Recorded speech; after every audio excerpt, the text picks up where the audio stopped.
in Naples, Florida. And in some ways, because it was 2018. Your mic's not working. Yeah, Yes, it is. turn it up. Your ears on. No, actually, maybe turn my mic up. Yes. Okay, Hank has many skills. I saw it on the pickleball. What are his other skills? There you go. That's during karaoke. You'll see that.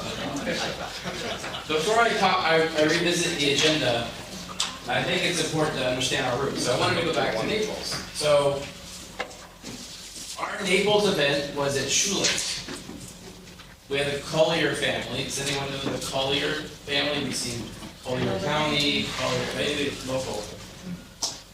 And like all families, they have had a evolution. Let's just say, right? You could call it the Rockefellers had it, Colliers had it, and families will continue to have it. But it was a start of many times from here. But what we sending in, what we were doing is consistent. It just has grown. And now Miami will be bigger, just for lots of other reasons. But I think this is a special. What we're about to do in the next several hours and tomorrow, you just can't do in Miami. You can't do it in New York. It's so special. Just to be able to slow down and learn in a different environment like this. So, but first principles, who are we, what do we do? So our evolution is, I worked for a family office for 10 years. And I wish this existed when I was in a family office. That a global community, we love deals. We saw thousands and did 6. And if you're a CIO or part of a family office, and many of you are not the principals here, it can be slightly frustrating, right? Let's just call a spade a spade. And it's also frustrating for the principals because they're like, oh, you don't show me the right deals. You know, they don't show me the right funds to invest in. So what we are trying to do, and we do it globally, is to find, top tier deals, top tier funds. So therefore, the bottom part are the people that can run a fund, can vet a deal, sponsor a fund, and someone needs to run these deals. And then the institutional investors, it wasn't my main focus at the time, but they are really important too. And if I think through it, we have probably, in Miami you'll see like 10 pensions, 5 endowments, a couple in sovereign wealth. They're still small, but they swing big bats. So they're very important, sometimes later stage for our company. So if you think of a family office, it's a full circle. But it really starts with that they want to invest optimally, and at the end, actually, they have a passion project. It's local, but it could be global. What they're trying to invest in. I mean, philanthropically. And so, they often raise capital, they raise foundation money, whatever it is. So it's a similar dynamic. We want to wade into the waters of helping people in the philanthropic world. But meanwhile, people are very important and partners. So what we do is from the buy side and the sell side, and I'll just now, one more slide. And by the way, this Hail to the Victors thing is part of, you'll see, shared interests and experiences. So Mark, we don't even, like, we just met 5 years ago, but we're Michigan people, we're alumni. Andrew Voss, we're Denison alumni. You are all part of alumni programs, and we want to tap into that. You may be alumni of, like, I'm going to guess, Eric, you're a season ticket holder of the Golden State Warriors. They're playing the Lakers tonight, right? Whatever it is, we have find our common bonds, and this is really going to show you. So this is a big picture of what we're about to do in the next 3 days. Day 0 was last night. This tradition of going to Vergina. I like Vergina. Where's Jeff? It's a little loud. So we're going to tweak. But by the way, we're going to do karaoke work. But this is the next 3 days. we did the pickleball, some did the yacht. Now we're doing our intros. We're gonna learn where we go. You could be in Paris, you could be in Zurich, London. Let's learn from, where's Cheryl? Yeah, you've been telling us, like, was it last year we learned that, like, Florida took on 600,000 new citizens, or residents, but there's challenges and opportunities in every place we go. We want to learn where we're at. And then let's talk globally. Where should we be investing? And Stephen Burke, you're young. It's okay. It's his 199th in a row briefing in Miami on Tuesday, which is a special, and the 200th will be February 6th. And I hope you all join. It's 11 o'clock every Tuesday. He kicks off a Zeitgeist, so we learn together. That's what we are. We're a learning community. And then we're going to talk about the asset classes and ways to invest in the world. Then we do breakouts. That's the 360. These tables will soon be breakouts for all of us. And then it's where should we be investing both in industries and impact. Some of the philanthropies will have a panel. We'll discuss it's next gen. CPA with Jason. Felt really bad for Jason. I passed you and you couldn't quite make the vote today. We have some fun. But we're all gonna be. And some people are. By the way, we have a ton of people are like got their rental cars. You'll see another 20 people coming in from Miami or from wherever if you make it. But those roundtables are really important because we're not here just to make money. We're here to be purposeful as to how we invest. And by the way, we're not black and white on this stuff. Because Hank is doing some amazing things on the climate train. To help us with, let's say, moving to where we all want to be. But we're in, it's going to be a long transition. So we got to have a open discussion about how investors invest in the space. We have a new tradition from last year, which is we like to sing together. Karaoke. So we're going to go to a place called Stoney's, which is about 4 or 5 minutes walk away. And it's like me, I was in Vladivostok. Anyone know where Vladivostok? Have anyone been to Vladivostok? 1, 2. So they have this thing in Russia. I spent 8 years in Russia called the Venice. You go to the sauna and you're like, there's no way I'm going to jump into that body of water. Half an hour later, I was doing it. So you probably think, no way I'm going to sing karaoke tonight. Just, you never know. Tomorrow, breakfast, the business of sports entertainment. We think it's something that we've been, a lot of us, and then some people in Miami are sports owners and some are coming in. And then some of you play pickleball, right? And some of you like what is pickleball? And, it's actually not that bad. It's pretty easy, and some of us hurt their ankles. But we will be back to that, and then we'll go off to Miami and the Fontainebleau Hotel if those who want to join us. And then, just so you know, Miami is something a little special. It's part of our cadence. In the morning, we have our core group of investors that are those with $10 million or more to invest in the next 12 months. Get together, and I think it's important for you and us. We all benefit by having 100, 200 investors of that sort in our circles. That because many of you are raising capital or whatever. Then there's an allocator lunch, and then we have a longer.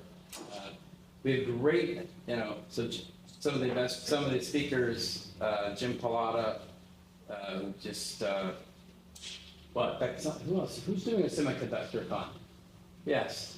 So is Jim. He's got $500 million fund. The whole idea is to get everybody together. He'll talk about that, but he wants to do a roundtable on sports because everybody's multidimensional. So there'll be some interesting people. They'll be speaking. Armen Sarkisian, the president of Armenia, just wrote a book. Small States Club. It's a bestseller in Europe. It's an interesting thesis. To understand the importance of small states.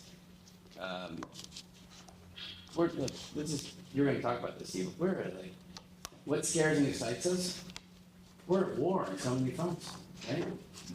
And how do you invest in that environment? You're going to lead us through all that discussion. If you do need to speak, you can step outside. So, and then so the insight presentations, sort of like a TED Talk, so it's a different thing for us, and then we'll talk about how to invest globally, how to invest in industries again, breakouts and debrief, and then there is this largest iConnections event that's we've been it was called Contacts before, so we will lead into that. But it's not on here, but we've been to Warsaw. Who was with us in Warsaw? Jax was with us, anyone else? You're the sole representative of the Warsaw contingent. But we are looking to create a $150 million fund to create growth capital for Eastern Europe, which we think is an interesting opportunity, and to help Ukraine as well. So that's what we're doing here. And what I wanted to do is take advantage of a little bit of my 361 tradition is, who has the second microphone?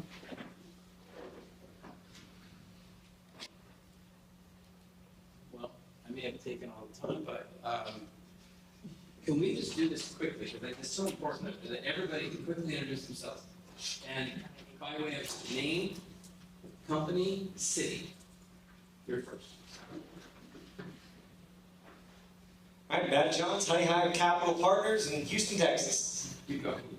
Hello, my name is Mo Al-Husseini. I run Ventura Capital out of London. Mark Rosenberg, Quality Manager Consultant, Scottsdale. Oleg Tumanov, in tech investor and tech entrepreneur, live in Scottsdale, New York. Deepinder Graywal, Tiger Alternative Investments in New Jersey. Jay, Vectors Capital, Climate Investment, San Francisco. Joyce Wang, I run a sustainable fashion brand. From where? Miami. Miami. Jason Ma, 2 companies, 1 exciting tech company, and my family business, 3EQ, Silicon Valley. Dieter Kondek, Transatlantic Capital, Family Office Alliance based in Naples. Hello everyone, Stephen Colquitt, Global Blue Foundation. We make AR and VR models for storm preparation. We're in the AR and VR field. And our panelists will speak in a second. Hi everyone, Vanessa Gurley. I run a Web3 VC fund called ILA Ventures, and I'm based in Austin. Hi, Robert E. here with a deep tech climate fund called Impact Science Ventures out of Jupiter. Peter Lukianoff, I run a data-driven venture fund based in the Silicon Valley. Alpha Rustam, I've got a mission-driven game and entertainment studio based in LA. Home Italia, startup guy, Memorial Call, Miami. Yeah, hi, my name is Florian. I'm the Chief Commercial Officer of a company called Intertrust Technology, which is based in the Bay Area, San Francisco, Berkeley. Hi, my name is Jax Harrison. I'm the founder and CEO of a company, public benefit company called the Future Foundation, with a pledge, mission investing and philanthropy. New Zealand? Oh, New Zealand. New Zealand.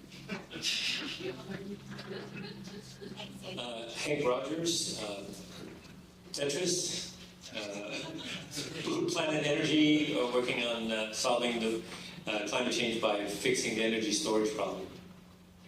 Based in New York and Hawaii. Hi, Lisa McBride, Blue Planet Alliance, based in New York City.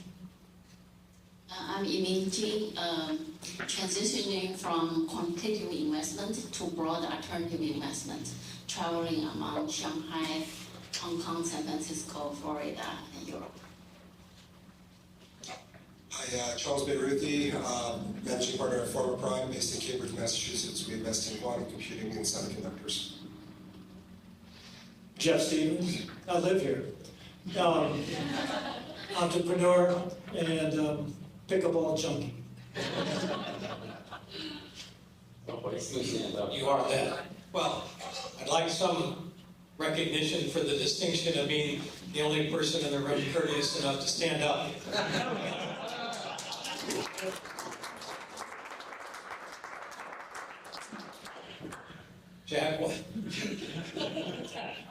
Jack Wyatt, venture capital and real estate family office, and I'm based in Cincinnati, Ohio, and Sea Island, Georgia. And there's other that I'm not permitted to. I'm Mark. Record and Berkeley. Hi, Angela Gorin, founder of Top and Go Technology, and also a new launch of a new era fund in sports and entertainment from Ottawa, Ontario, Canada. I'm Austin Powell. I'm a research scientist for Google working in quantum computing, and I run a business called Stairway Invest. It's an investment bank. Sanjeev Khurana, Stagepoint Capital, single family office in New York City. Hi, Jeremy Bell, Fort Lee, New Jersey, and private investments. Hello, everyone. My name is Lucas Dickerson. I'm the CEO of Blue Planet Energy, and I live in Denver, Colorado. Hi, everyone. Amit Isola. I'm with Create Health Ventures. We are an early stage venture fund focused on healthcare. By the way, Nick's got a great story. Oh, wait, one more person, Nick. The other Nick. Nick May, I'm in consumer products, founder of RemayShave.com from Ottawa, Canada. So I was confused because my name is Nick as well. So my name is Nick Heidfeld, co-founder of Formula G Electric Racing, based near Zurich in Switzerland. Dilbag Gill, CEO of Formula G, based out of Boston, Massachusetts, and Switzerland. Sean Eagle King, also Formula G. I'm just kidding. Sean Eagle King, I run a small early stage venture fund in San Francisco that focuses on fintech. You might find yourself in Formula G. Give it a couple of days. Hi, everybody. I'm Stan Hasty. I'm a GP of a climate focused fund in Vancouver. Sam's trying to skip too. Eric Olson, Croco Family Office Advisors, out of the San Francisco Bay Area and Kansas City. Michael Silverberg, Alt-Tab Capital, we're a liquid token digital asset hedge fund based out of London, England. Hello, everybody. I'm Jacqueline Hernandez with Roco Family Office out of Silicon Valley. Hi again, everybody. Dan Hubsher from South Orange, New Jersey. I'm managing partner of Changing Alpha Strategies, which is a 361 affiliate partner firm. I work with quantitative hedge funds, crypto hedge funds, and digital asset venture. Hi, everyone. Jim Hawk from Boston. I work with Mark, a 361 firm on the operations side, and I'm really asking for crowdsourcing help tomorrow to make sure that I get some sunblock because I feel like a piece of bacon right now.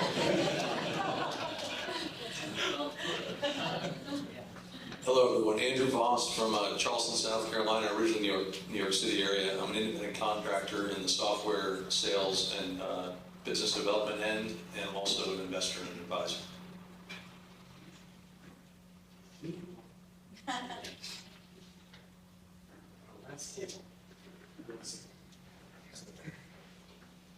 I'm Sophia Sanaga, also in Austin, unless I didn't know you were there.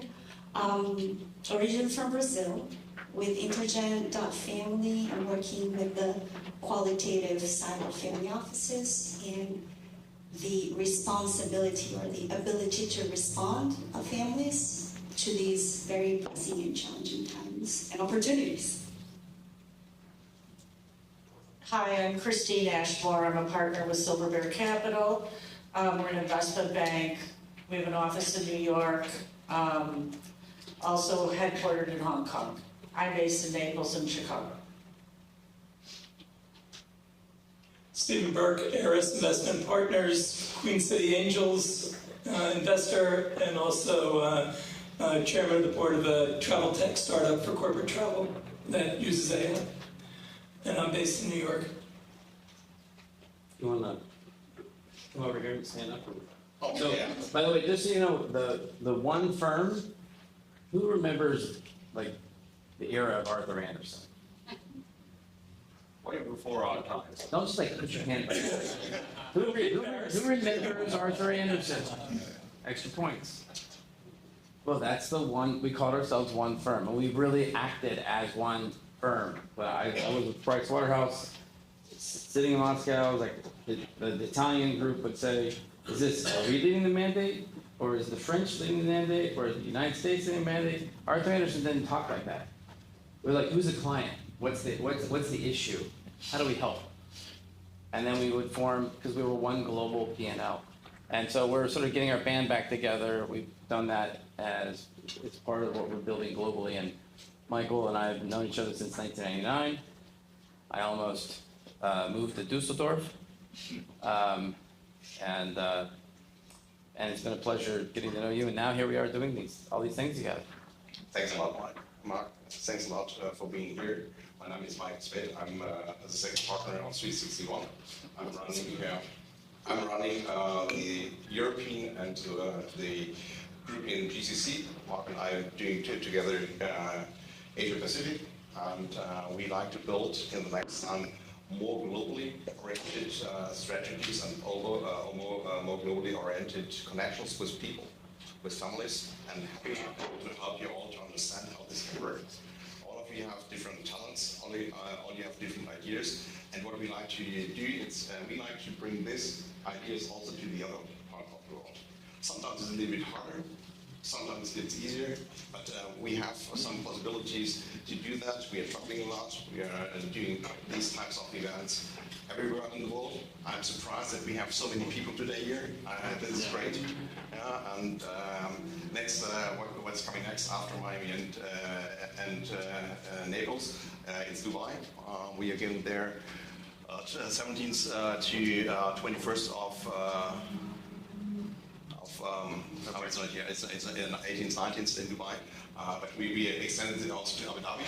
So we will also show there some of our ideas and some of the projects. And Mark and I are working together on sourcing specific transactions together with also some guys. So Jack had not the opportunity to stand up and talk a little bit about what he's doing, but he has some great opportunities which fit to exactly the idea we have, that we create something which can be unique for this group, for everybody, for the co-investors, but which create wealth and fun. And that's what we do with Pickleball, that's what we do with having fun today, and happy to have a fruitful discussion between all of us. But these three... They're going to leave. Okay. But there are two more people before they leave. They just came from Boston. Hi. Basic intro. Basic intro. Sorry for being late. Patricia Healy, co-founder together with Shahid of C10 Labs, which is an AI venture studio. For those of you who don't know what venture studios are, we are a company that builds companies in the AI space. We're delighted to be here in Florida.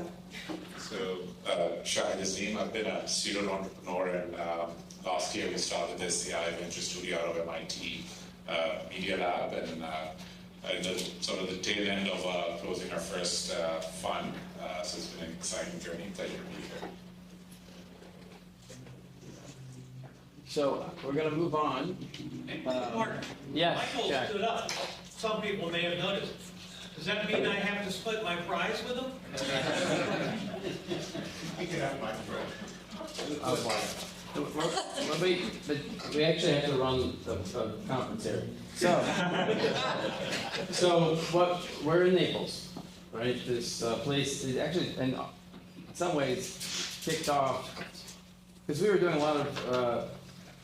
We were doing this in 2017, but 18 became our big year, and then actually started in Florida. So let us, if those who from the Naples are going to help us, if you could come up here, if you don't mind being next to a T-shirt that says Michigan. Sure. And by the way, we have 150 alumni groups that because we believe in. I think we should do with the pickleball. We should have alumni versus alumni next year. Yeah. So we're here, the mayor was going to come, but Cheryl's been part of this. Can you squeeze through there? Yeah, Cheryl? it's okay. Is it here? Yeah.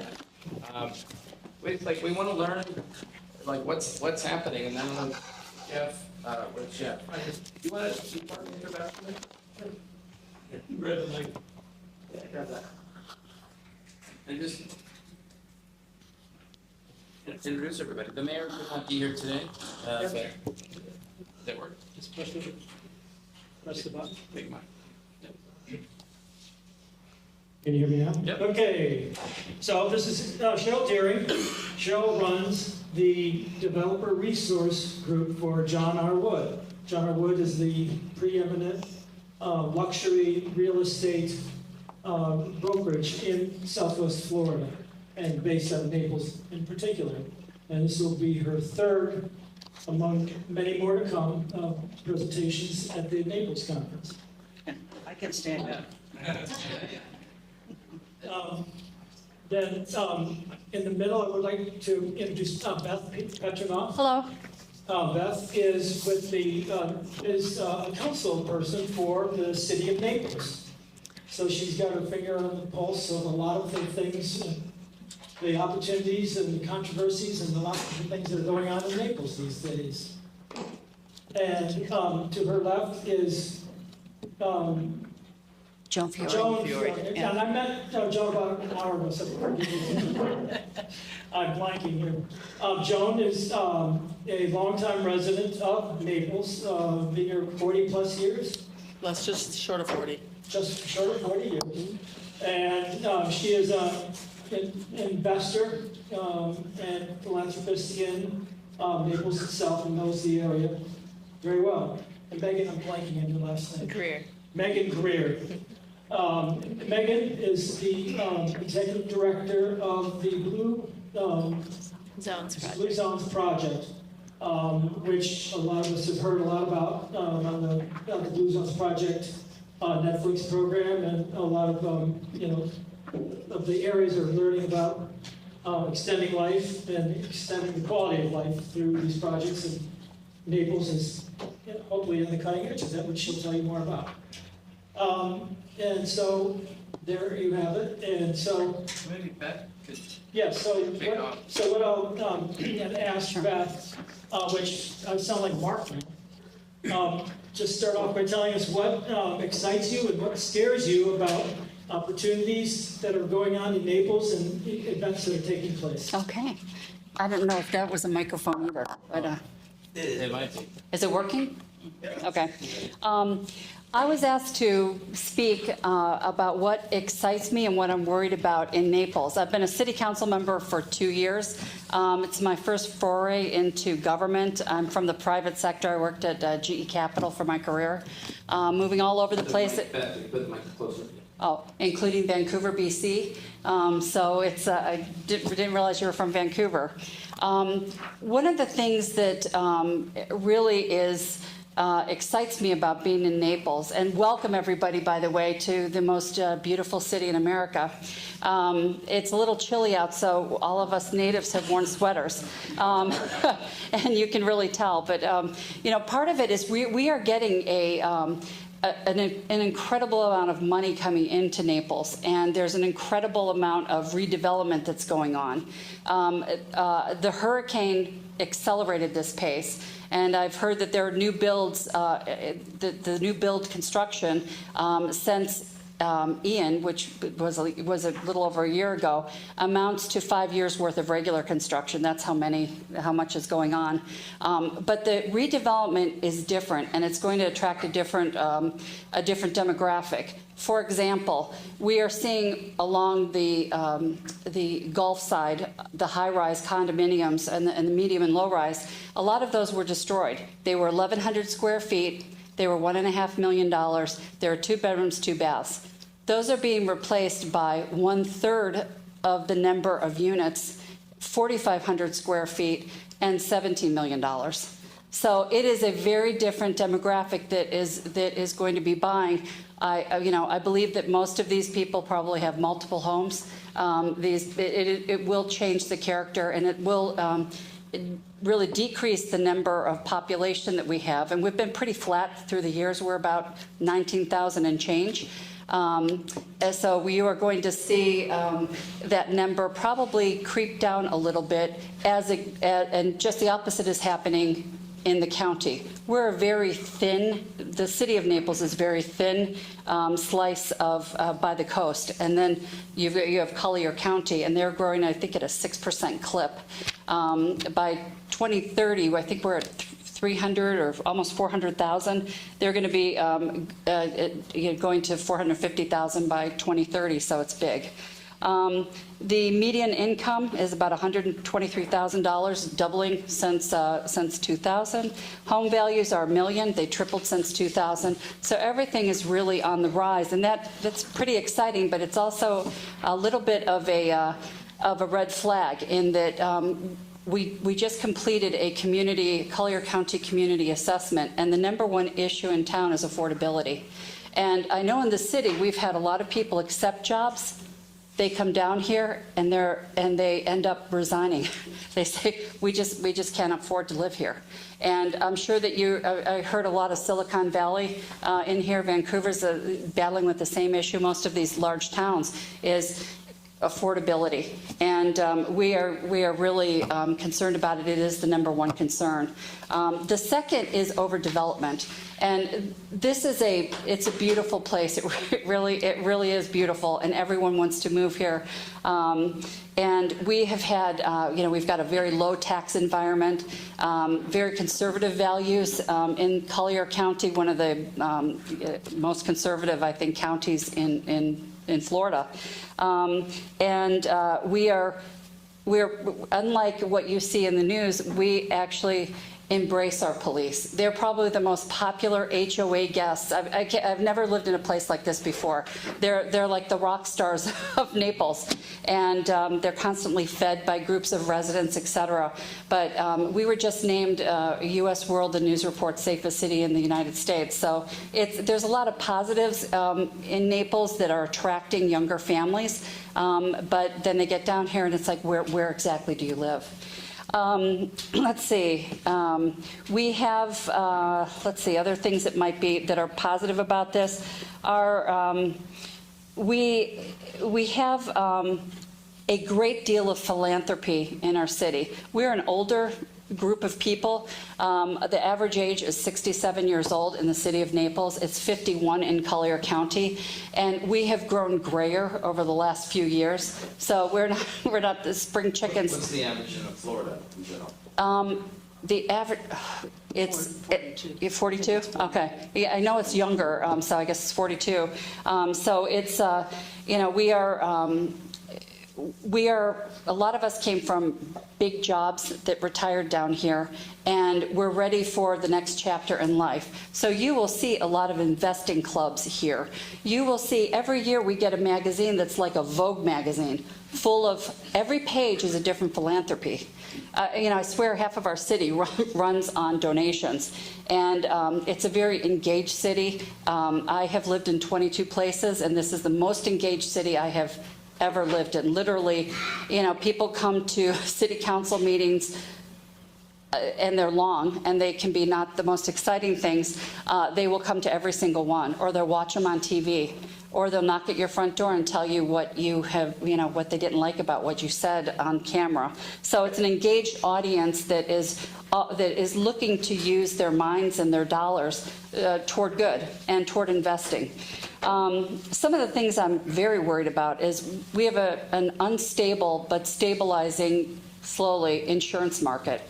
Ian hit us really hard, and one of these, I wanted to give you a statistic because I thought it was interesting. Florida's population grew 1.3 million people since 2017. We are a net gainer, like Texas, and during the same period, 5 of 10 most costly hurricanes hit the U.S., causing $41 to $70 billion worth of damage and $17 billion of uninsured flood damage. So millions of people live in these high-risk areas, and what I am hearing as a council member is they can't get insurance, or they've gotten insurance and it's tripled. And some of these folks live on, not everyone has a lot of wealth in Naples. It is a wealthy town, but a lot of these people are saying, I'm on a fixed income. I can no longer afford to live in this area, and so they're leaving. Let's see. So that is a big worry. The impacts of overdevelopment, because it's an area that's hot, it was the number 2 worry out of all the people in Collier County. And in fact, 65% of people said that this is a huge issue. And I'm sure you're encountering that because there is a general housing shortage throughout the U.S., and that was up from 45% in 2017. With this, doesn't that seem like a contradiction? Right? The challenge to have affordable housing, and then people worry about overdevelopment. It's not the first town to have that issue. It is a contradiction. It is a challenge. It's a matter of where you put, I think, affordable housing, because what we are seeing is on the Gulf of Mexico side, the dirt is about $40 million an acre, which is a huge uptick in what we have seen previously. So in order to liquidate, make a profit, they are going to max out the building envelope, make it very luxurious, and sell them for $18 million. I think one of the penthouses was $100 million. So it's challenging, and I think a lot of the solution is going to be heading east on affordable housing. Tell us about that. What's east? East would be into Collier County. So where are we? Into the Everglades. You are in the city of Naples, and if you head east just a couple blocks, you will be hitting Collier County. So where do we play pickleball? No, you played pickleball in East Naples Park. Yes, that is in the county. Can I ask you a quick question? Naples versus Miami, Sunny Isle, Palm Beach, other places. Okay, so Naples, Miami, Sunny Isles, Palm Beach, other parts of Florida, East Coast and West Coast. What's your insurability compared to these guys? How insurable are you? Because without insurance, it's like. Well, that's a really interesting question. 6 new insurance companies have entered the state of Florida in the last few months, and that's a sigh of relief. I guess our state government had been working on getting some more insurers because a lot exited. It still is an issue. I know it's still an issue because residents still bring this to my attention about not being able to get insured. However, I think that there will be areas where people have built in where there will be no insurance. And you're going to see a migration. This is my theory, so it could be complete BS. Well, but Cheryl has a point of view probably on that. Oh, you do? I'm sorry? You probably have a point of view on the insurability of real estate. Oh, yeah. Yeah. So let's, okay. Maybe we broaden it out. Okay, I'll just finish this up and then turn it over. So I believe that we're going to get, in the uninsured areas right by the water, they will not be able to get insurance, and they will self-insure. And therefore, only the very wealthiest people are going to end up having homes in those areas. And that's the future that I see right by the beach. And that's the bills we're seeing. Self-insured. Would you consider that like intentional? Are they intentionally doing that, or do you think that's maybe happening? They can't do it. You don't have a lot of choice. Can't self-insure. Yeah. No, I mean, Oh, no, if it's a private house. Condos cannot self-insure, which. I mean, effectively, if you can't get insurance, what are you doing? That's the problem. Yeah. Well, let's branch it out before Cheryl talks. Your colleagues to your right and left. Okay. They can introduce themselves. Sure. Okay. Hi, I'm Megan Graham, the Executive Director of the Blue Zones Project of Southwest Florida. And Blue Zones is based off of a National Geographic study where they went around the world and found the places where people lived the longest. And they studied why they were living so long. And they brought it all into the commonalities and actually turned it into a community comprehensive curriculum and rollout that now has gone all across the U.S. And the basic plan is social reengineering. And so trying to find ways to get back to more connectivity, more walkability, better policy protecting food environment, tobacco policy, bringing gardens back to schools, things like that, where we're really getting back to those basic principles of healthy eating, better longevity. So we work in everything from schools to work sites to grocery stores, organizations, hospitals, all across the gamut to see if we could reverse our decline in longevity. So over the past 8 years, we rolled out this huge project all across Collier County, 2,000 square miles, and worked towards increasing longevity. And at the time, if you guys have probably been watching, our longevity in the U.S. has been just on the decline. So for the first time ever, we ourselves were slated to not live as long as our parents. Age-wise. So in the U.S. it was declining, and here in Naples we were able to actually increase longevity. And so we're in a sustainability phase now, but I think when we talk about, what excites me about Naples and Collier County... Oh, sorry. Can I call you out on that one? Yeah. I mean, how do you really extend longevity? Aren't you really benefiting by people moving here that changes the longevity? Did Naples create the extra longevity, or you're just... So how is that? No, it's a great question. So I hope so. Yeah. Well, we'd like to think so, but... So it's looking at the components. We basically over the years have built ourselves in the U.S. out of good health in very many ways. You look at the food environment, it has just gone, from terrible to worse. Same with our built environment down here, But we have that everywhere. But what's special about Naples in this area? So going back and reviewing and recreating policy, so like implementing complete streets, where now you have better connectivity that's really focused on the pedestrian, cyclists, better movement throughout, so you're creating more accessibility for everyone, not just people that live in higher income areas that already have that established in their own gated community. So really bring that across community-wide instead of just in certain pockets. So same thing in the food policy realm. When you're addressing food policy on a systemic level and you're creating better accessibility to healthier food, we start to see better health outcomes overall. So can the blue zones come to the inner cities? Yeah. How is that happening? So a lot of the work that, when you start to look at what we call a blueprint and you're starting to really get into the guts of what establishes the current well-being. So we use like the CWBI, which is a Community Well-Being Index, and that's a national measurement. You start to unravel the accessibility pieces. So what are the root causes of some of these chronic illnesses, chronic diseases, lack of access to certain things like food, movement, transportation. And that's really where the project starts to open up the need for better infrastructure and better community connection. And so that's really where it's gotten very powerful when we're looking at, for example, and this is a really important component of what we talk about, like the mass amount of wealth in this city. We're one of the wealthiest communities in the country, and about 30 miles away we have one of the poorest communities in the nation. It's a huge agricultural, unincorporated community, and it's very strange to have this much wealth and have that much poverty. And so trying to get into that community and understand the why of why, when we have so much philanthropy and we have so many funds that are focused on just our community, do we still have this problem? Do we still have these problems where people are living in absolutely dilapidated housing?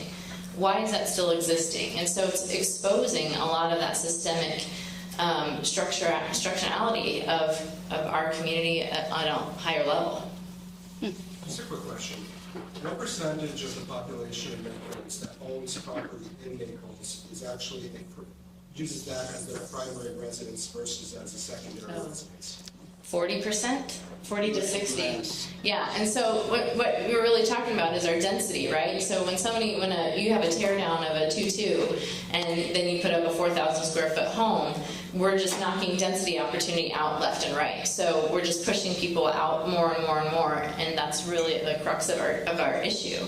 So, and then we have all these houses that sit vacant, sometimes all but a month a year. So, it's not like you would ask someone to tear down their mansion so we can put up, a whole bunch of condos for workforce housing, but that's what's happening is we have all this vacancy and all these people that have nowhere to live. Makes no sense. As a follow-up to that. But it also, doesn't it create a lack of community when you're not fully invested in the community? Mm-hmm. Yeah, absolutely. But I just want to keep it moving. So do you want to have perspective on this? Sure. Hi, I'm Joan Fiore. I've had a place in Naples for over almost 40 years. I spent my time in my family real estate portfolio. I started an organization called Citizens for Preserving Naples, and I've appeared in front of council for 10 years. And what I do is discuss policy or the change of rules, change of laws. Our original founders, the vision statement that clearly makes Naples successful today was green jewel, landscaping, small town charm, and not pretentious. What I like, I mean, Why not pretentious? Well, as in Palm Beach or Miami are pretentious, I get it. But where are the roots? Is it the Midwesterners that came down from Ohio? Well, it could be. Specifically from Denison. That's good. Yeah, it definitely could be. But what I find is that, what I think, and my position is that makes Naples what it is today, and so many people want to come here and visit. What I find to be the problem is overdevelopment. I'm not talking about no development, just responsible development. And I find that there's not enough planning, through the county and through the city, collaboratively, to turn around and achieve this goal. So I think a lot of things are overbuilt, and I think we're losing the neighborliness of the community. When you talk about affordable housing, that's easily done. That's easily done in the county. But the problem is everybody that comes here to develop wants to develop the largest property or the largest piece, or the largest hotel, largest condo. And the problem is we're going to lose that sense of community that we really, truly do have.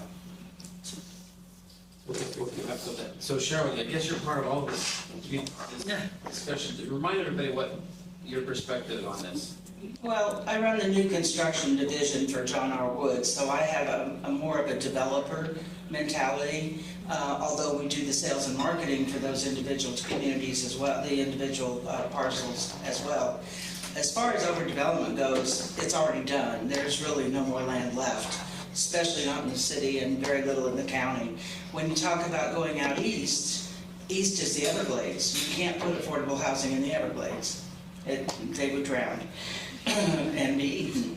So we're moving north, and there's no question that we're starting to move further north as developers. I'm currently working up in Placida, which is Gasparilla Island.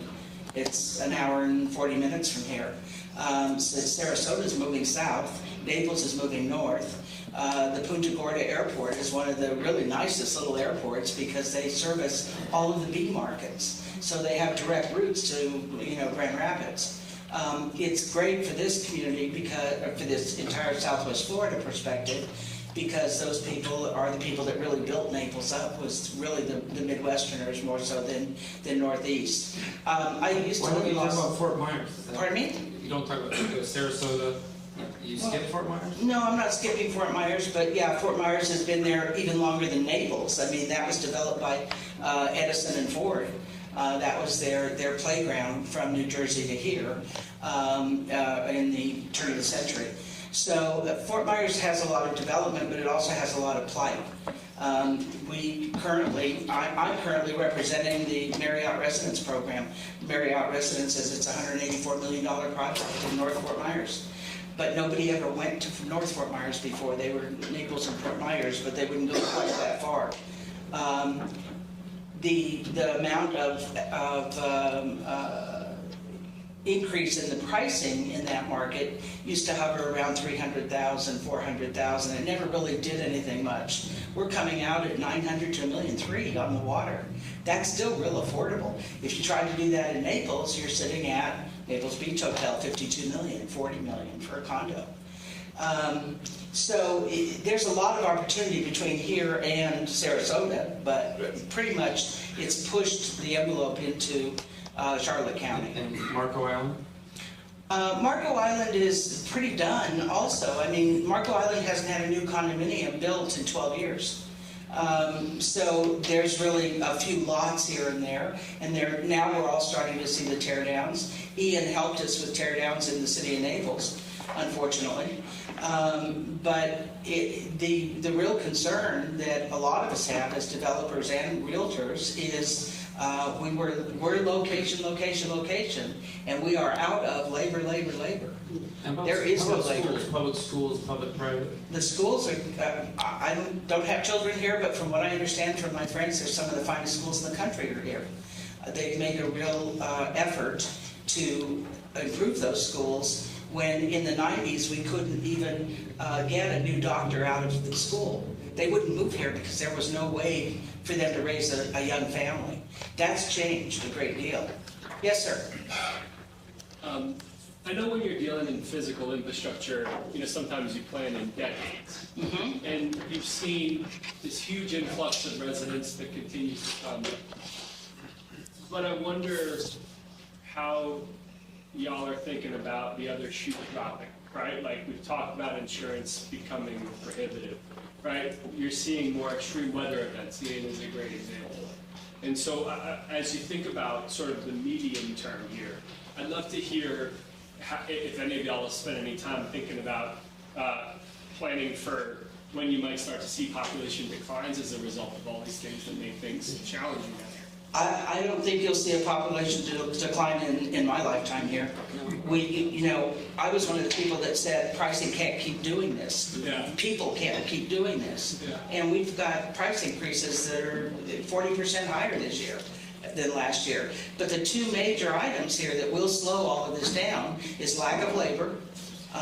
When we had some laws that changed in July, state laws, and I think that's the important thing. We all deal in the micro city of Naples or county or the Southwest Florida area, but we need to work more with the state. The state is making some laws that are very difficult for migrant workers. We lost almost 50% of our labor market for housing to be built last year. They moved to Texas and to South Carolina.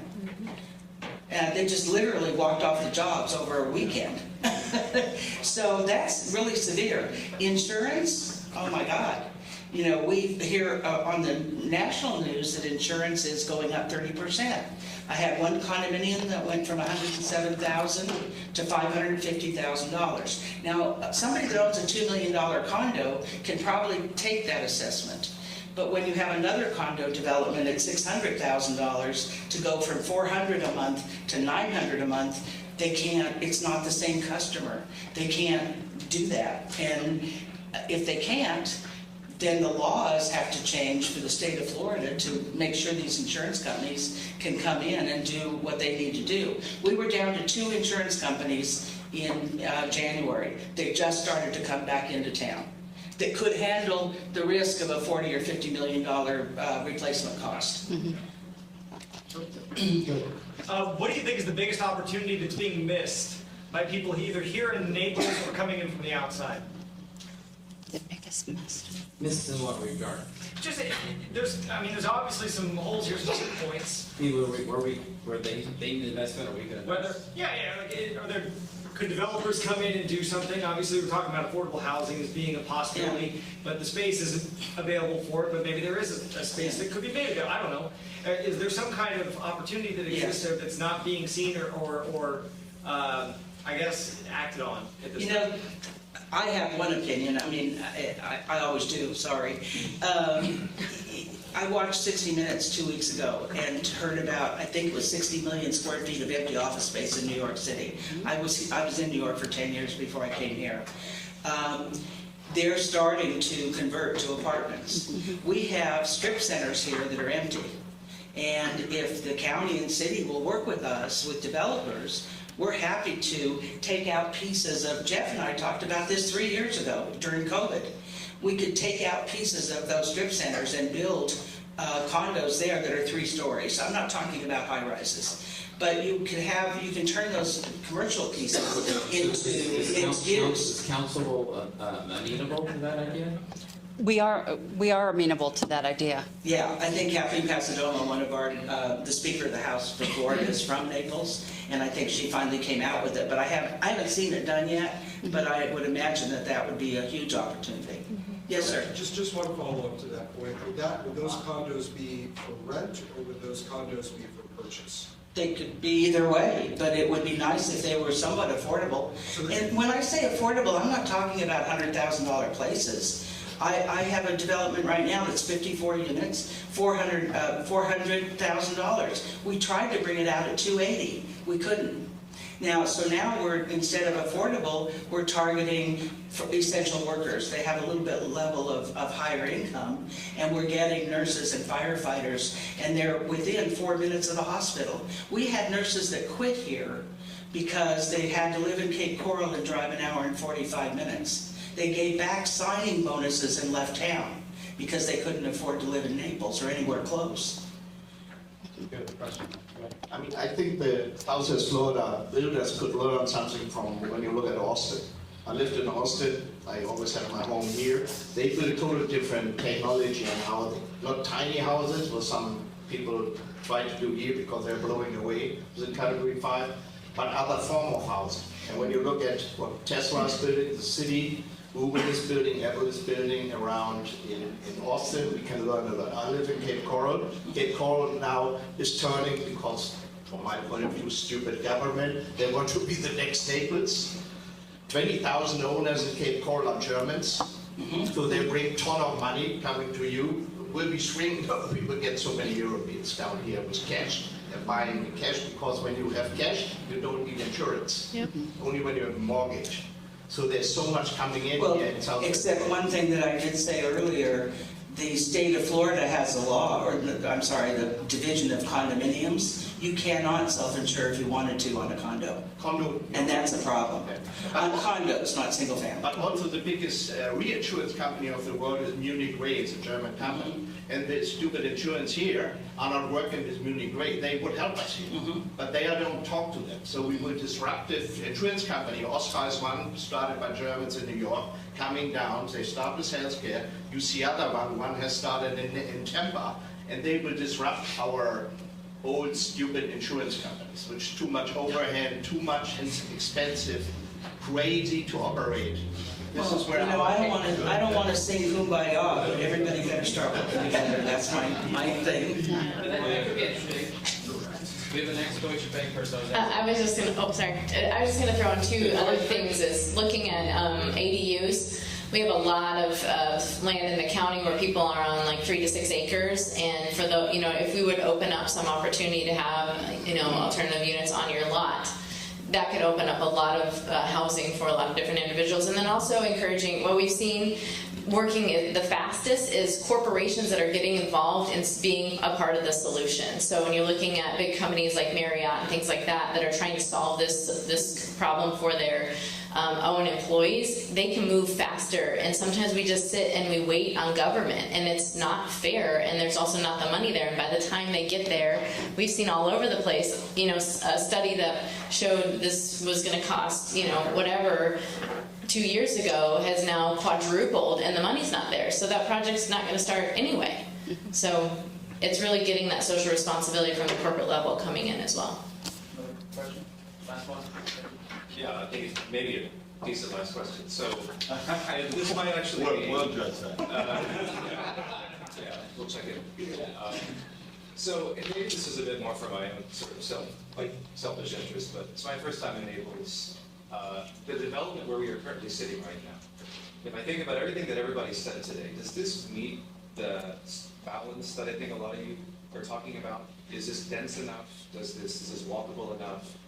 The development around where we are right now. This is very dense right now. So you want to see more of this or less of this? No, not necessarily. I think this is probably an example of extreme density, and it is a result of a zoning category that was created that is much more dense, intense, taller, etc. I think it had like 25 different exceptions from the zoning rules. So it is denser. You will see there's less green space. It's definitely not the green jewel, and that's the rub between finding affordable housing and having a Euclidean type of zoning. which is what we have here. But this is not affordable housing. This is $1.5 million next door. Yeah, nothing around Which, here by is the way, anywhere was near. $750 a year ago before they announced Marriott. Well, now you tell us. So. Hey, good question. I appreciate your kicking this off. We'll hope you will come back next year. We'll see how things are going. Thank you. Thank you. Thank you. Thank you.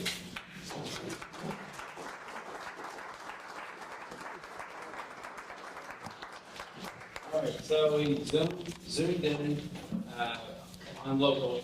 Now we're going to think bigger picture. And now this is a community discussion of the global zeitgeist. And our anchor man, Stephen Berg, again, every Tuesday at 11 o'clock. He's going to do this on Saturday, in a way. Jack, is it okay if I sit for this one? Jack, can you sit? Is that okay with you? It's not preferred, but it's okay. Oh, then I'll stand. But now, first, we have some new people who joined. And I just want to make sure everybody introduces themselves. So let's, Victoria. I'm going to describe Victoria as a badass. Such a badass, I stayed too fast. I'd be so injured. Meeting you all and seeing the familiar faces. Victoria Visiting, I used to be CIO of the single family office, and 2.5 years ago took over responsibility for single family office mortgage family initiative. So I run a team that works with big companies. They're big size, about 1.5 billion, and we act as the extension of the CIO team. We so essentially I took everything I learned working for my impossible in that family and extended it to other families. What did you know? Who else is not? And Kelly Burke. Standing projections and one standing.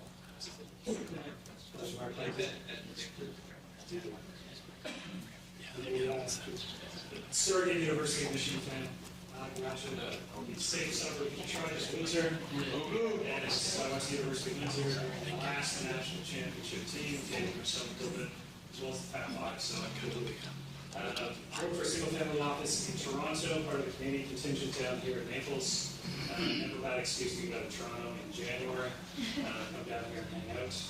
Looking to expand North American deal connectivity for the single family office guys. So thank you for having me. Hello, my name is Arnaldo Ramos. I'm originally from Mexico City. I have been living in Canada for 25 years. I work for an international financial group that provides different kind of wealth solutions to Latin American clients.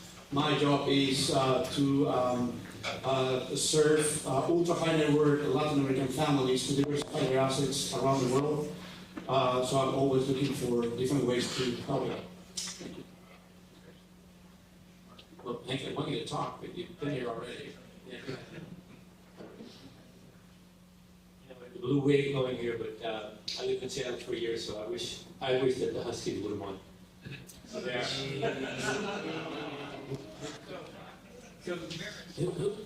We're talking about Ohio State, Michigan, Ohio State, and I was telling everybody you should root Big Ten. But we're coming out of that. We're playing Washington, and they're joining the Big Ten. So you can't really, my argument goes away.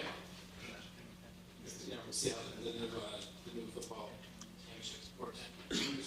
Somebody, why does it call it? Oh, of course, to the front. Oh, and yes, please. We're just introducing ourselves, that's all. Hi, Chair. Hi, everyone. Thank you so much, Mark. And Jason, thank you. Hi. My name is Pansy Nadler, and I'm here from New York City, and I am a donor-advised fund, and I've done a lot of work as a philanthropist from my family, and I am grateful to be here, and it would be my pleasure to hear what each of you are working on from your journeys. And I am on a very sacred spiritual journey, which I'm grateful for. So thank you. Hi, my name is Mario. My journey is a little bit different than each one of yours here, although there's a connection which I just found out by researching my family. So my great-grandpa got killed by the Nazis when they came to Poland and took the stuff away. And I'm a descendant of a big family with a lot of stuff what you built up in your families without having the cultural connection, because my grandpa was hiding himself in a chimney. So kind of we get this wealth, but no connection about where I was coming from. This is the story kind of which I've discovered, but the real story is I got thrown here in by circumstances and got support and help in the Ukraine context. And I'm happy to share with you kind of what happened and the change story, and I'm here to serve and just find out where I can be helpful. That's right. Anyone else before we? Sophia. Yeah. As I transition to your point, Marius, someone, give me a second. Do you mind? Yeah. I just think it's important, our backgrounds. Someone was trying to explain to me who they were. My great-grandfather was this, he was, he founded this company. My other great-grandfather was the Lieutenant Governor of New York. So I said, well, my great-grandfathers, 4 of them, I had one that was a pavement painter. He painted the roads. One was a coal miner, married an American Indian, Iroquois. The other one was also a coal miner, died in coal mine. And the other one was a farmer from Ohio. I'm very proud of that journey, to your point. I think it's important when you talk about, where everybody comes from. You got your mic. Yes, I do. Marius is one of the heroes of the community, too, for the work he's done with you. Oh, yeah. So, we jumped over the border to Ukraine to help them with Starlinks. And he's been leading the charge, and it's been an amazing effort. So, hand for him, because it's one of the real heroes that does it without even asking for any recognition. So, thank you, Marius. Oh, you're not, I didn't even show your presentation was on there. Sorry. That's okay. This was actually supposed to be a panel with 3 other people, so these were my notes, not really just to get my thoughts straight. Give it a second. Yeah, keep going. So it's supposed to be we're going to have a panel on global asset allocation. You'd hear from all these different people, their perspectives. Instead, you're stuck with mine. So I'm going to go through this pretty quickly and then really to engage people for their thoughts on how they see the world, because right now there's so much going on. We all see the world from a very different perspective, and it's really our lens that's defining how we're seeing it. But when you speak to someone like Marius or any of the other people around here from outside the U.S., the perspective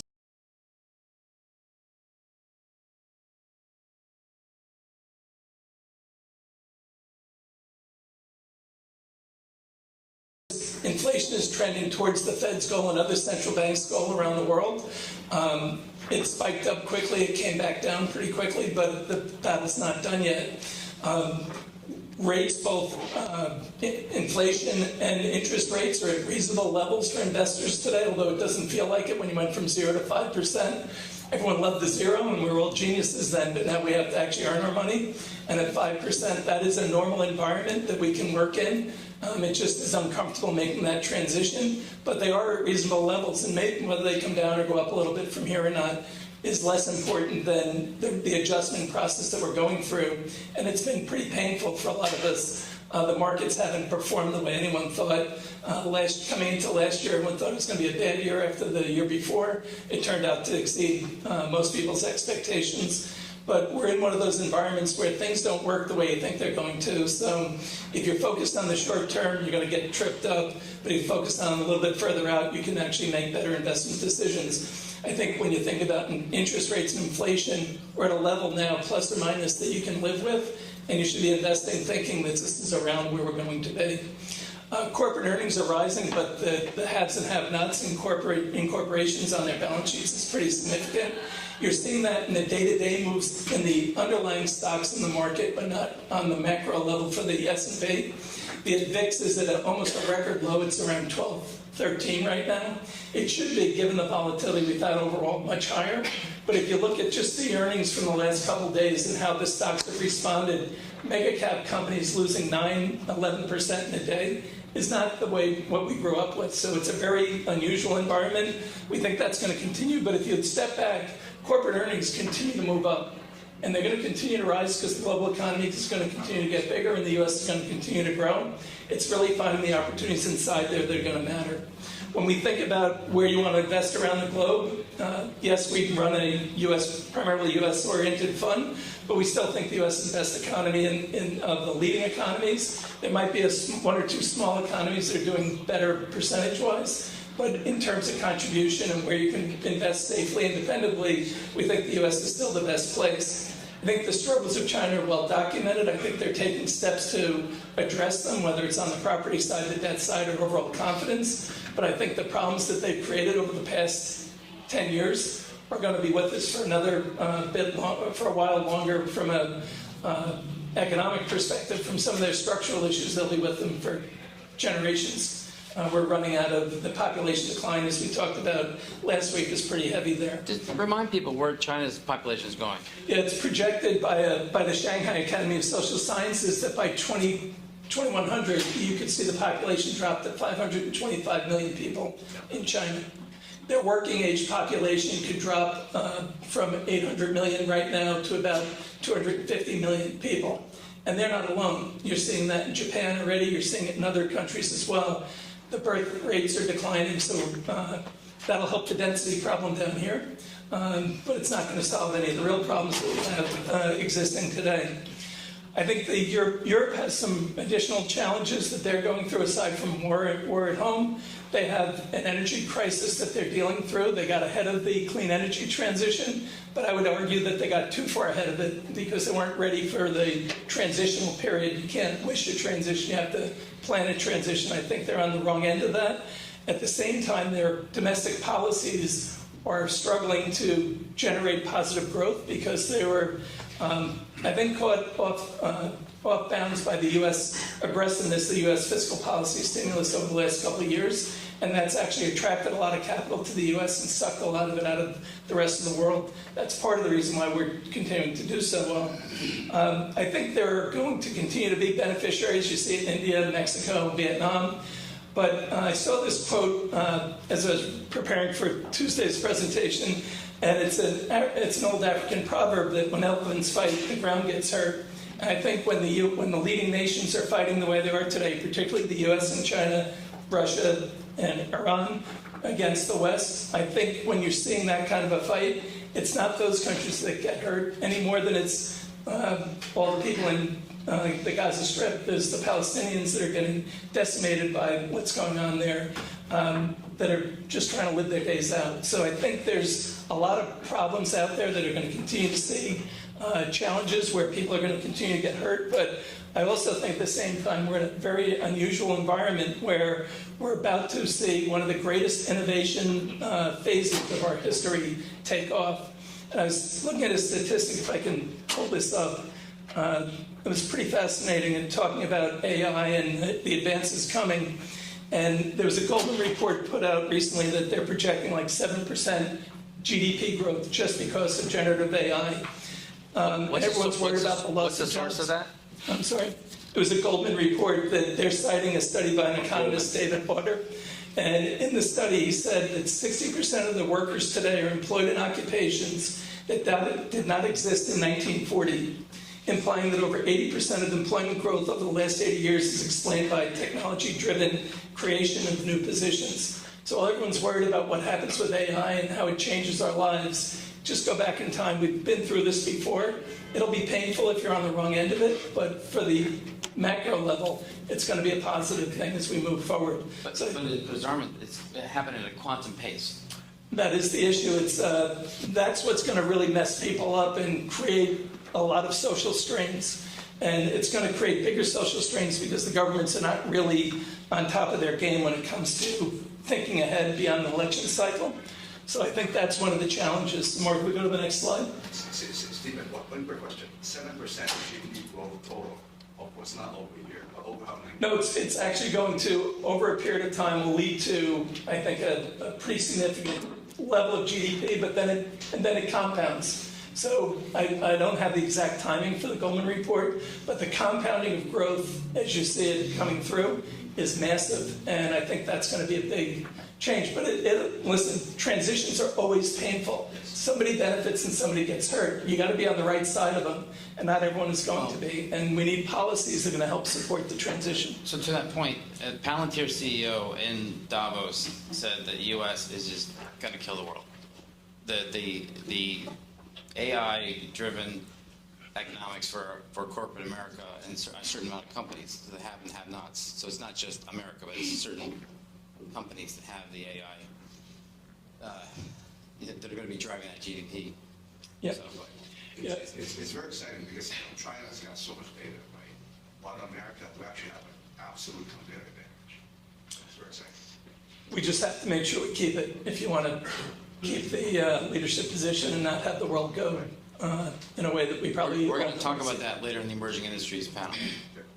But I think when you're thinking about investing today, you got to think about the big themes. And while there's a lot of focus on inflation coming down, as you just heard from the real estate here, it doubled for the condos right next door here in a year. So you can't say inflation's not, cost of living is rising while inflation's coming down. People live off of cost of living. Inflation's a point-in-time number. So I think that's a big issue that we're going to be struggling with for a while, is dealing with the higher costs. And I mentioned before that the basket of everyday goods and services has gone up 20% across the households in the U.S. in 1 year period. So you're going to be struggling for some time for the people who are on the wrong end of that. I think the other big issue, and one of the things that's getting the most, probably worries people the most, is the domestic and global fragmentation coming out of the elections that are coming up and how that plays out. And there's already a lot of policy being driven outside the U.S., waiting to see what the outcome of the U.S. election is. That's a big issue for Ukraine and the funding that's going there. It's a big issue for the Middle East, and it's a big issue for the South China Sea right now, how that plays out. So who gets elected will have a big determination of that. And I believe from the research that we've been following that, again, it'll be 400,000 votes in the U.S. that will determine it, and it'll be from the same 6 or 7 states that make up the difference that will matter. And yes, Ohio is one of them, and I believe Go Blue is another one for Michigan. But you're going to see those changes, and that's going to be with us for some time, that we're going to see how that plays out. And you could have a different portfolio depending on a Republican win or a Democratic win, because just think about it, the view of defense and the view of healthcare are very different from the two parties, just looking at those two alone. Clean energy versus fossil fuels, very different outcomes. So you can see how the dividing line for people making their investment decisions right now, you're either going to be high conviction and either 100% right or a lot wrong, or you're going to hedge and miss it on other sides. So it's a really challenging time to think about that. And that's just the U.S. Then we have what's gone on in Europe with the shift to the far right. In Germany, they're having, I think, 200 protests this week or this weekend against the far right over in Germany because they're worried about it going too far that way. It's also, you've seen it in the Netherlands where they elected a far right prime minister with a very aggressive anti-everything agenda. He still has to work in with the other parties, so it might not be quite as bad, but just think about how that could play out. It's not a great setup from a global perspective, and that's not counting the 3 or 4 potential war spots that we're seeing right now. But I think the big issue is the productivity boom to counter all these issues and the benefits of AI and how we get them into the process, get them working without destroying the people that get impacted by it. I think it's going to be one of the big issues. But as you heard today, they're struggling to figure out how to maximize the opportunities down here. Robots are going to be one of the big plays to deal with household help here. It's going to change the way we're operating. So you can see where we're going to chip away at functions, chip away at tasks, and try and improve the quality of life. But I think the productivity boom is one of the things that's going to determine, do we move forward aggressively and well, or do we not get there? And productivity has been declining for the last couple of years. with generative AI, it should really have a major boost and move forward. So the beneficiaries are the ones we all know and talk about. There's several chip venture firms here, and we've been big chip investors for a while. We believe we actually started on the theme back in 2017. We thought that the consolidation in that industry was not being recognized by the market, and the future needs were going to grow pretty dramatically. The cloud is where all the data is right now. The cloud providers are sitting on massive amounts of data and benefiting from that. And then you have the equipment companies, and I think the number, don't quote me on this, but if you took ASML, Lam Technologies, and AMAT, their combined market cap is about, what, $750 billion, $750 billion or something like that.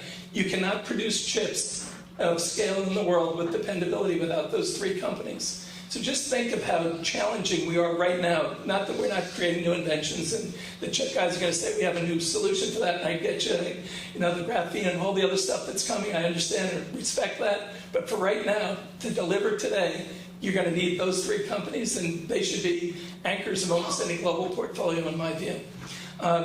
Industrial companies with both national security and the reindustrialization that's going on with capital flowing around the world is a big driver where the opportunities are. Much of that is driven by government policy, and that is a big issue that, depending on how aggressive your government is and what their financial position is with debt, will determine whether they can make the changes to help these transitions go for all these industries. The materials sector is absolutely essential for the climate transition, for national security and productivity. So you're going to need more rare earths, you're going to need more copper, you're going to need more steel to make all these transitions go. And they're in the US, those three areas represent, I would say, about 10% of the S&P weighting combined. And our portfolios, they're about 30 to 40% of the weightings because we think they're so essential for where the opportunities exist today. Healthcare is going to be one of the biggest beneficiaries of the AI, and you're seeing it very quickly because they're sitting on massive amounts of data as well. And you're seeing it in not just what they can do with existing drugs, but how they're recreating new applications of existing drugs that are taking way beyond what we thought we could do. So maybe the pharma companies are going to get the payback on the big investments, not charge us in the U.S. as much as they are when they're selling them outside the U.S. for much lower prices.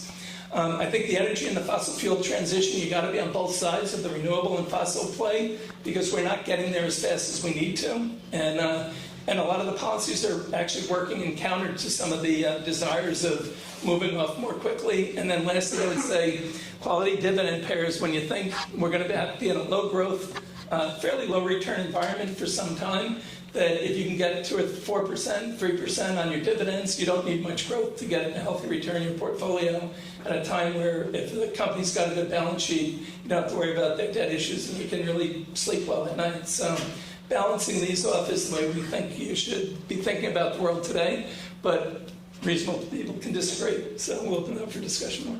Yeah, let's make this a town hall discussion. Questions? All right. Questions, comments? Andrew? You have a question or comment? Yeah, a question back. The chip guy. Oh, Charles. So just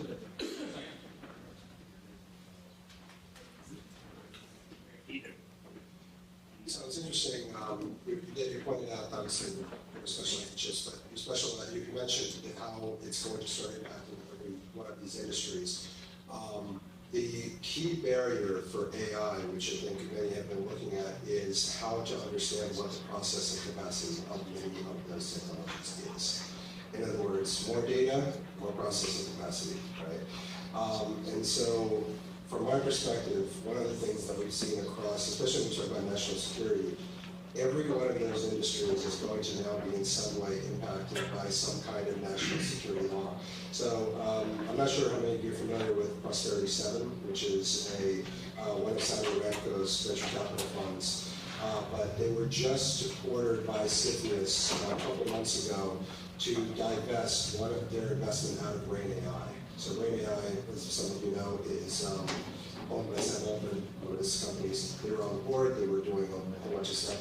So it's interesting that there's going to be some kind of nationalization strategy and national security perspective to many of these points of view. Which one is this again? The Saudi one? Prosperity 7. So this is owned by Saudi Aramco.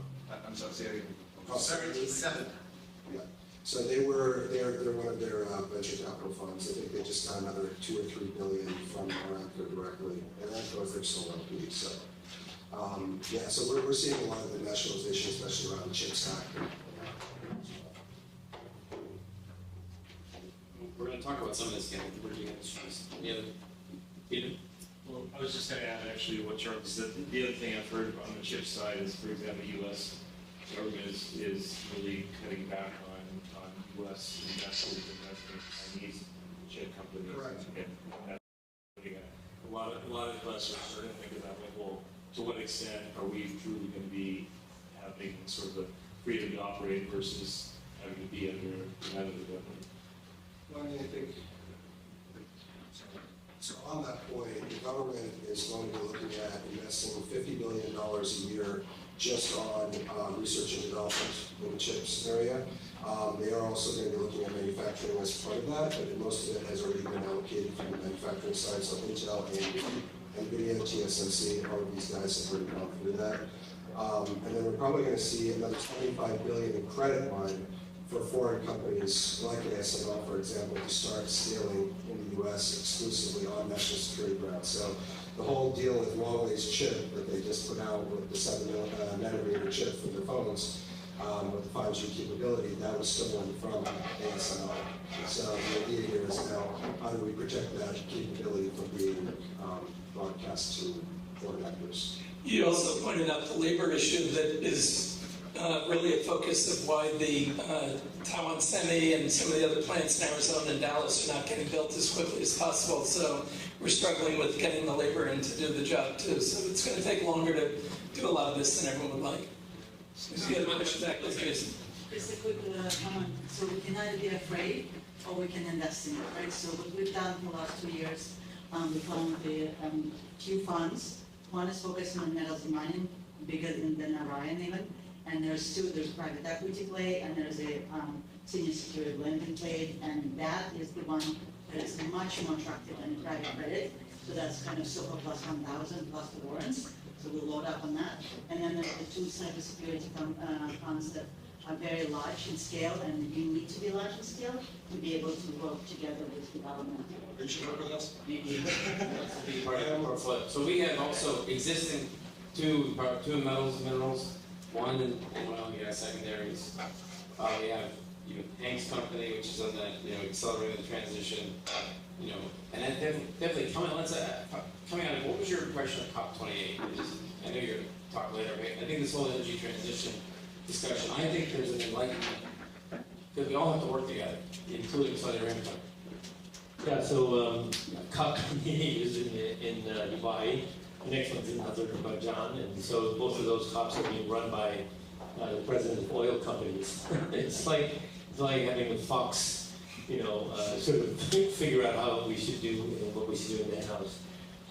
Having said that, there were 100,000 people there.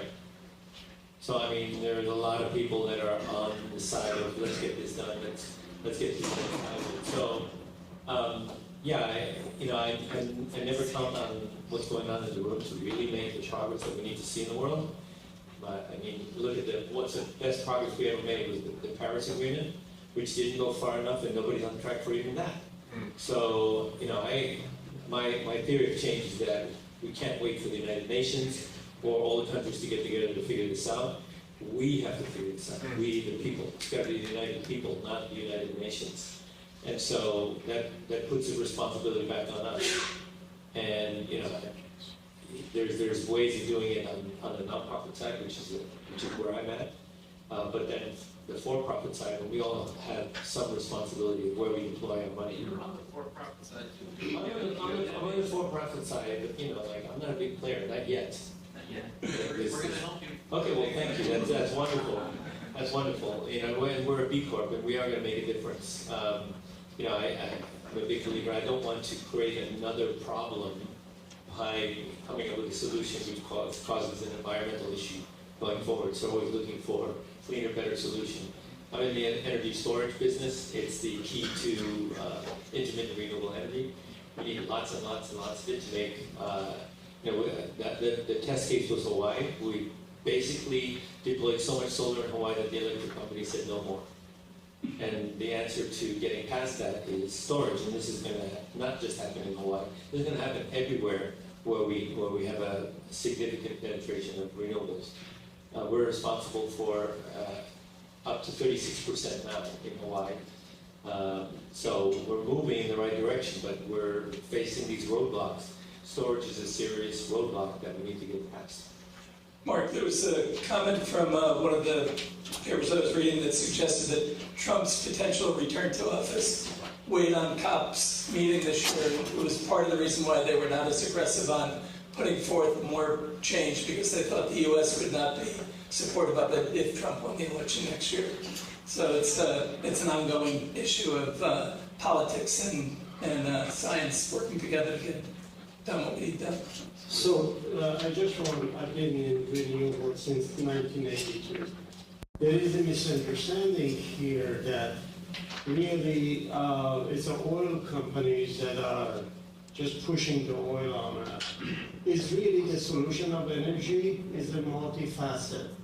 I mean, right now, all the solar companies, those photovoltaic manufacturing is at capacity. They're growing as fast as they can. So it's not the fact that the big corporations don't realize that there is a climate issue. It's just a matter of nuclear, solar, oil. They all have to work together in order to provide the energy that is necessary for the global needs.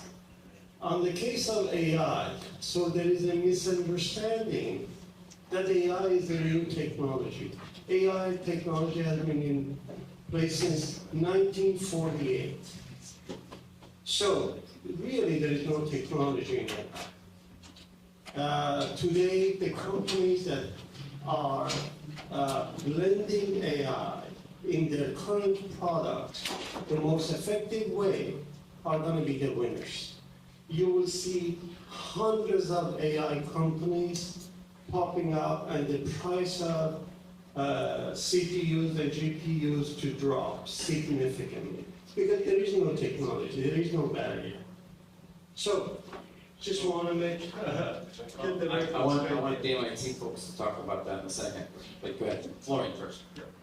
Yeah, so I'm an energy guy since 20 years, and of course, a big advocate. What I would recommend is to rephrase the investment proposal for energy a little bit to what you said. So, it's not about put more solar into the ground, but I mean what we can articulate is that decarbonization itself, if you look from a market potential perspective, according to research from McKinsey, Boston, and so on, will be relatively soon around $4 trillion annual revenue opportunity to capture for existing companies and for new companies. So if you switch to the AI side, I think the latest numbers I saw, people expected relatively shortly this will be a $16 trillion opportunity. So what I would look for as an investor are companies that combine decarbonization efforts with AI efforts, because this just will be gigantic markets in the future. And then that goes way beyond, let's build the next solar plant and fund that somehow. So it's more, combining what is there and new assets with smart and new technology that's more or less AI driven. And I think this is for investors a way more interesting and appealing story than saying, the returns for solar investments have dropped the last year by X%, and so maybe we buy more oil or gas stocks for the coming year. Thank you. And also, what you're doing hardware-wise is also your software, the AI is the special sauce in the future. So, yeah. So, the way I would sort of maybe, our view is like machine intelligence, if this is right, has been around for a long time. But it's like saying, automobiles have been around for a long time. And suddenly you get sort of a Tesla showing up that can drive by itself and do things that automobiles historically haven't been able to do. So I think we're sort of at a pretty meaningful inflection point in terms of just not just where AI is, that's one piece of the puzzle, But I think there's a broader, perhaps, conversation where we're seeing, 2-3 other major, technologies that can have an exponential impact. And it's the combination of these, mega trends that are really, I think, going to be transformative. So, and that's part of the sort of the thesis that our team had, was like, yes, it's interesting, we're seeing the first sort of wave of generative AI, 40+% of the investment was really going into stream-based companies or, fairly single-dimensional, right? Like, there were some creative elements that were really interesting, and we're just seeing the first phase of what's possible. I think where it gets really interesting is when you add dimensionality to technologies, or you add, it's the emergence of new experiences for users, for industries that really unlock, incredible value. And we've seen that, something similar happen when sort of the internet showed up, right? It was not just about shipping books to people, but it was about just reimagining how the average household sort of engages and consumes, right? And so I think there is a broader conversation which we look at this as very foundational. And there were some pretty foundational papers that were published over the last 3, 5, 7 years in AI, which have sort of incrementally led us to a point where we can see things, we're seeing sort of really interesting data points, discrete data points around startups, products that are not just 1, 2, 3, 5x, 10x better. They're like 1,000x better than what is in place. And so it's such a massive shift. And I think, to your point, of course, this is all incremental, everything's been building on itself.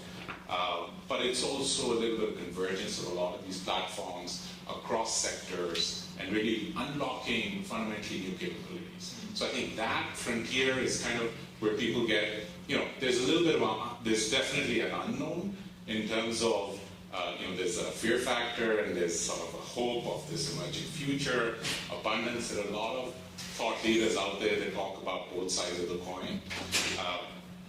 And I think it's, good actors need to play their role, and that's essentially, You can't, but you have to expect bad actors, right? So yeah, so... But here's what we're sort of, I want you to think this as a jazz orchestra, right?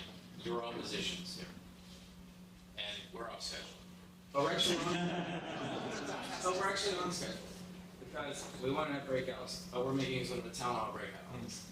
Because this is the time when I wanted to bring up some emerging industries. So we've actually been talking about them. I know you want to put a bell on your thing, but it's all fluid, it's all under thing.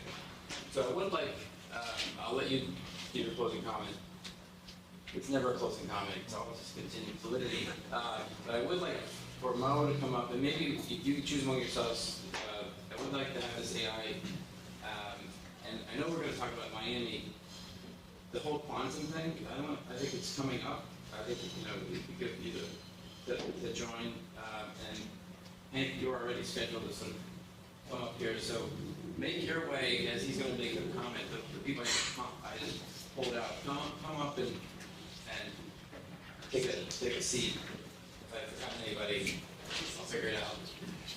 So, I just wanted to close with, it is a sloppy and messy world we're living in today. It's really disorderly. But if you think about different points in time where you had big opportunities to make money, after World War II in the U.S., the railroads were on their way to bankruptcy. World War II put them on a trajectory where they were one of the best investment opportunities you could find. So that's one opportunity. The pandemic hits, and what happens? New companies are taken off, Zoom and some of the others take off, come out of the problems. So we think there's always good opportunities to invest in the environment, even as messy as it is today.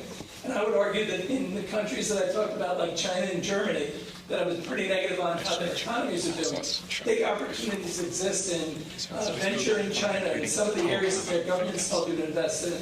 So the areas that we like, there are going to be long-lived opportunities on them because the spending for the U.S. government on the big Infrastructure Act and all this stuff they've done is going to run for the next 5 to 10 years. So we're in the early stages of a lot of this stuff. So while it's easy to be negative about debt, politics, and all the other stuff, think about the S&P. If you look at the chart, it tends to go up and to the right. Corporate earnings up and to the right. Household income up and to the right.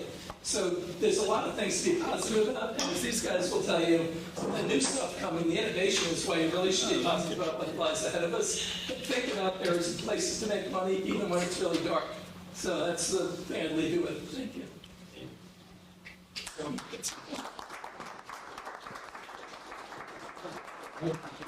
Tuesday.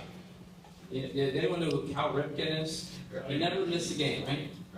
My grandpa never missed a day of work. How about that? 43 days, 43 years. He also never missed a beer. Or so he says. But there's some new people before we go to the panels. Jacob Kapustin, who's been like Dubai, where else has been in Warsaw. Introduce yourself. My name's Jake Houston. Louder to the mic. My name's Jake Houston. I'm the founder of Cabbage Family Office, and I'm an entrepreneur, and I operate several businesses. Where do you live? I'm based in New York City. Born and raised in Brooklyn. And went to Ukraine. But yeah, I went to Mars. Yeah. And anyone else? This gentleman right here. Hello there. Nice to meet you all.